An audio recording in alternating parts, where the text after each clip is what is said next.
બરાબર, એટલે તમે દર્શન કરવા અવશ્ય આવજો. અને અહીંયા જે આ થીમ છે એ મહિધરપુરા છાપરિયા શેરીના યુવક મંડળે રિદ્ધિ સિદ્ધિ યુવક મંડળે બેસાડેલી છે. તો ગણપતિ દાદા તમે જોઈ શકો છો, બહુ યુનિક મસ્ત મજાના ગણપતિ દાદા છે. તો અહીંયા પણ આપણે દર્શન કરી લીધા.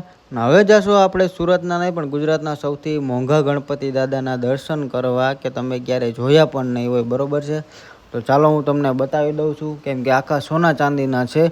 તો વિડીયો જોવાનું ભૂલતા નહીં, છેલ્લે સુધી જોતા રહેજો. તો જોઈ શકો છો મિત્રો તમે, હાથમાં સોનું છે, મુંગટમાં પણ સોનું છે, પછી નીચે પણ સોનાના પગ બનાવવામાં આવ્યા છે.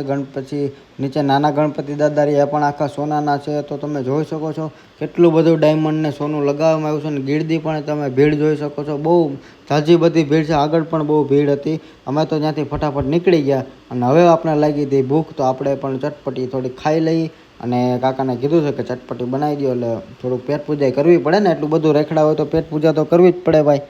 તો પહેલાં પેટ પૂજા કરી લેશું અને પછી જોઈએ આગળ ક્યાં ગણપતિ બાપા જોઈએ છે. બરોબર, તો જોડાયેલા રહેજો કે વૈયા ન જતા, હજી ગણપતિ દાદા જોવાના બાકી છે.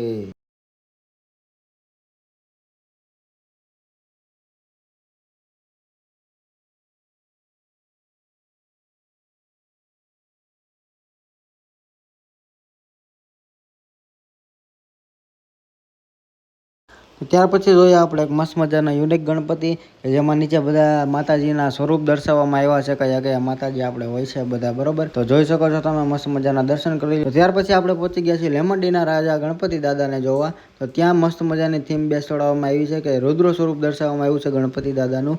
તો મિત્રો આજનો વ્લોગ આપણો અહીં હું પૂરો કરું છું. અને તમને કયા ગણપતિ દાદા સારા લાગ્યા એ મને તમે કોમેન્ટ કરી દેજો. અને આપણી ચેનલને, આપણી આઈડીને ફોલો કરવાનું ભૂલતા નહીં. યુટ્યુબમાં હોય તો સબસ્ક્રાઈબ કરવાનું ભૂલતા નહીં, કેમ કે બહુ જાજી બધી મહેનત થતી હોય છે વ્લોગ બનાવવામાં. તો તમારા સાથ સહકારને સપોર્ટથી અમે આગળ આવતા હોઈએ છીએ. તો મહેરબાની કરીને ફોલો કરી લેજો.